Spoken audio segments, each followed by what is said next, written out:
Isaiah 53 of the King James Bible. Who has believed our report, and to whom has the arm of the Lord been revealed? For he will come up before him as a tender plant and as a root out of dry ground. He has no form nor comeliness, and when we shall see him, there is no beauty that we should desire him. He is despised and rejected of men, a man of sorrow and acquainted with grief, and we hide, as it were, our faces from him. He is despised, and we esteemed him not. Surely he has borne our grief and carried our sorrows, but we esteemed him stricken, smitten by God, and afflicted. But he was wounded for our transgressions, he was bruised for our iniquities, and the chastisement for our peace was upon him. And by his stripes we are healed. All we like sheep have gone astray. We have turned every one to his own way, and the Lord has laid on him the chastisement of us all.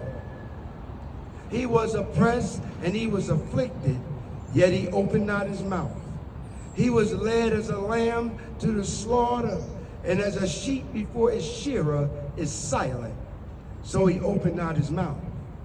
He was taken from prison and from judgment, and who will declare his generation?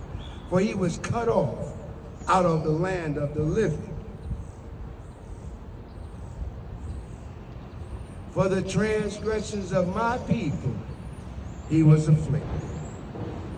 And they made his grave with the wicked, but with the rich in his death, because he had done no violence, nor was any evil found in his mouth. Yet it pleased the Lord to bruise him. He has put him to grief. When you shall make his soul an offering for sin, he shall see his seed. He shall prolong his days, and the pleasure of the Lord shall prosper in his hand.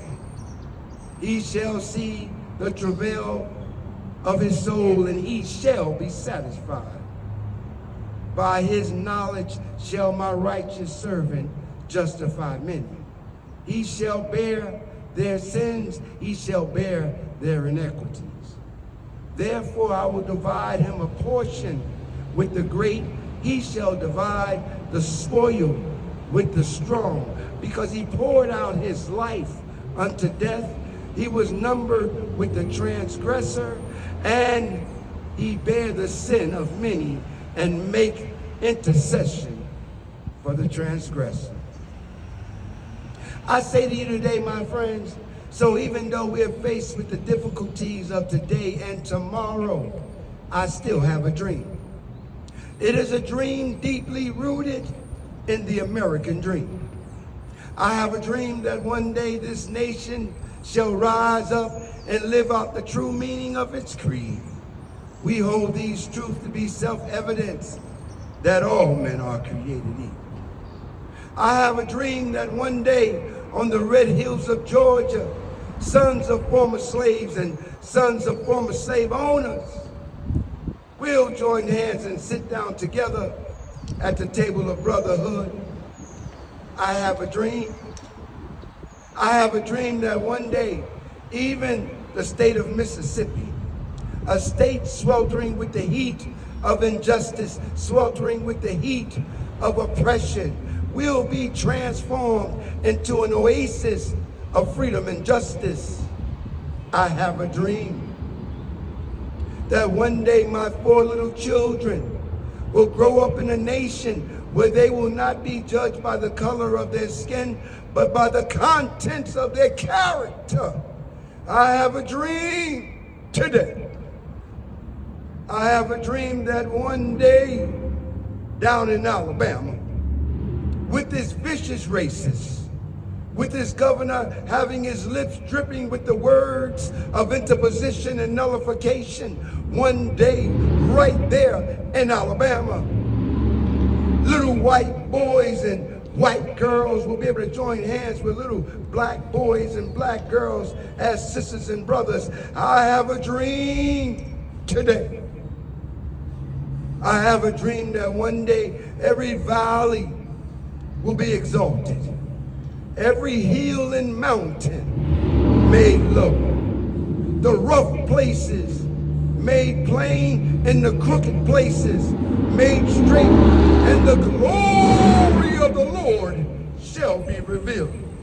And all flesh shall see it together. This is our hope. This is the faith we go back to the South with. With this faith, we will be able to heal out of the mountain of despair a stone of hope. With this faith, we will be able to transform the jingling discourse of our nation's capital into a beautiful symphony of brotherhood.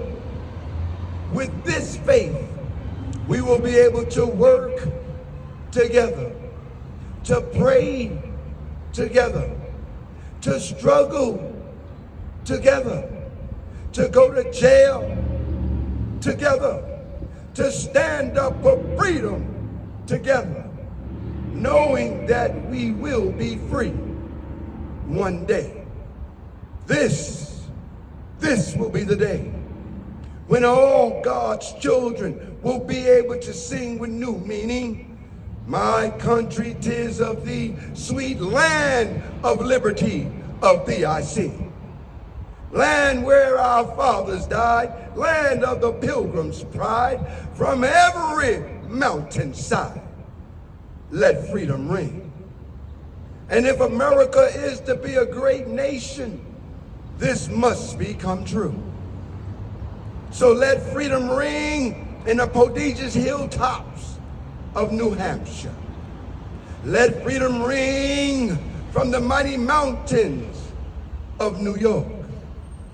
Let freedom ring from the heightened Alleghenies of Pennsylvania. Let freedom ring from the snow-capped Rockies of Colorado. Let freedom ring from the curvaceous slopes of California. And not only that, let freedom ring from Stone Mountain, Georgia. Let freedom ring from Lookout Mountain, Tennessee. Let freedom ring from every hill and molehill of Mississippi, from every mountainside. Let freedom ring.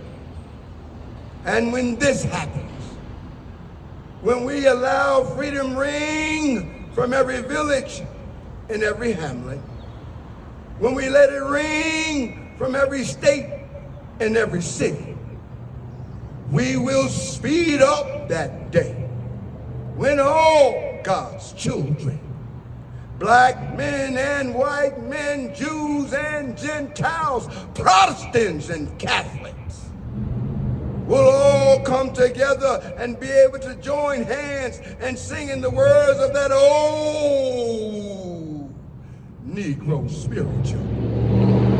Free at last, free at last. Thank God Almighty, we are free at last.